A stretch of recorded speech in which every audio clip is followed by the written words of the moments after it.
Assalamualaikum. Selamat datang di channel Ki Bagus Purwas. Pada video kali ini, saya akan membahas tentang penjelasan dari sosok Banaspati. Namun, sebelum kita lanjutkan ke pembahasan yang lebih sakral, alangkah baiknya Anda klik tombol subscribe dan aktifkan lonceng di bawah ini agar kami semakin bersemangat untuk membuat video-video menarik lainnya.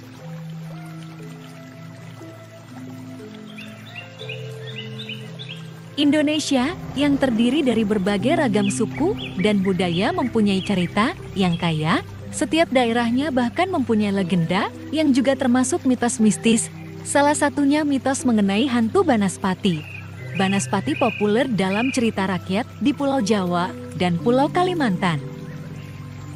Banaspati konon disebut memiliki rupa layaknya bola api terbang atau manusia yang terbakar menyerupai sosok Ghost Rider dalam komik Marvel. Sosok makhluk gaib ini dipercaya memiliki guna sebagai media untuk mengirimkan teluh yang dapat menewaskan korbannya.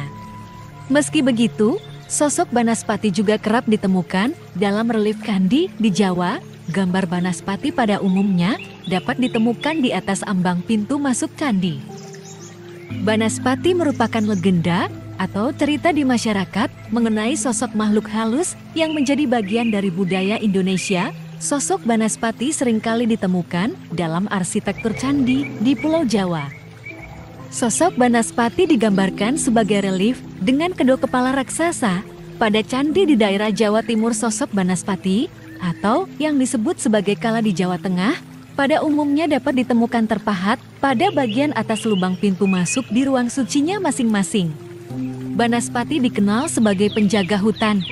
Banaspati atau Kala dipasang di atas ambang pintu candi dengan harapan sebagai penangkal pengaruh jahat yang hendak masuk ke dalam candi. Dalam kepercayaan masyarakat, Banaspati dikenal sebagai hantu yang mempunyai elemen api. Banaspati dikenal sebagai makhluk mistis yang memiliki kekuatan besar dan biasa ditemukan di dalam hutan ataupun digunakan oleh dukun sebagai sarana ilmu hitam. Banaspati dikenal mempunyai dua wujud yang berbeda, yakni memiliki bentuk bola api yang hidup di antara pepohonan besar di tengah hutan dan bentuk manusia api.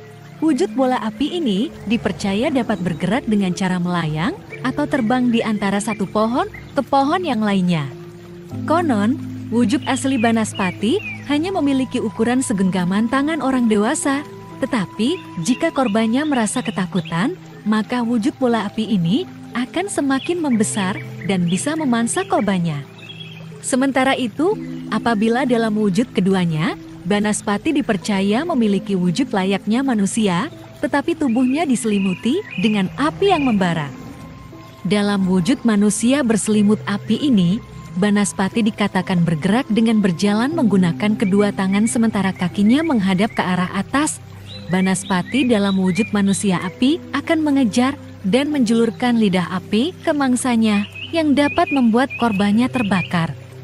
Banaspati diyakini merupakan salah seorang tokoh yang mengadopsi ilmu hitam yang terjadi di era kerajaan Majapahit.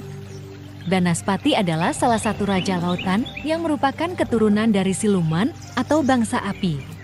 Ketika Banaspati memimpin bangsa siluman, banyak sekali manusia yang menjadi korban dari keganasannya. Meski demikian, berkat pertolongan dari Nabi Khidir, akhirnya Raja Banaspati bisa dibunuh. Pasca Banaspati dibunuh oleh Nabi Khidir, ternyata masih ada keturunannya yang memiliki nama Setan Kober. Setan Kober ini diyakini hidup 500 tahun pasca Banaspati dibunuh. Banyak masyarakat Jawa yang mempercayai bahwa Setan Kober yang merupakan keturunan Banaspati ini hidup di daerah hutan Panji. Masa kejayaan dari Setan Kober tersebut berlangsung tepat pada era keemasan kerajaan Majapahit. Pada masa itu, ketika belum mempunyai kekuatan dan belum mempunyai kerajaan, Setan Kober ini memutuskan untuk melakukan kerjasama dengan Patih Gajah Mada untuk membumi hanguskan para pemberontak serta melakukan perang melawan kerajaan-kerajaan Islam yang juga meliputi kerajaan Demak.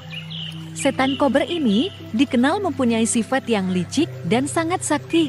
Pada masa perang antara Majapahit dengan Demak Bintiri yang kala itu dipimpin oleh Raden Fatah, Setan Kober ini kerap membuat kerajaan Islam mengalami kekalahan. Singkat cerita, setan kobar ini pada akhirnya berhasil dikalahkan oleh Pangeran Sutawijaya. Hingga saat ini, keturunan Banaspati pun dipercaya masih tinggal di hutan Panji serta mendirikan kerajaan di lautan. Itulah pembahasan dari sosok Banaspati. Semoga bermanfaat. Saya Ki Bagus Purwas. Assalamualaikum warahmatullahi wabarakatuh.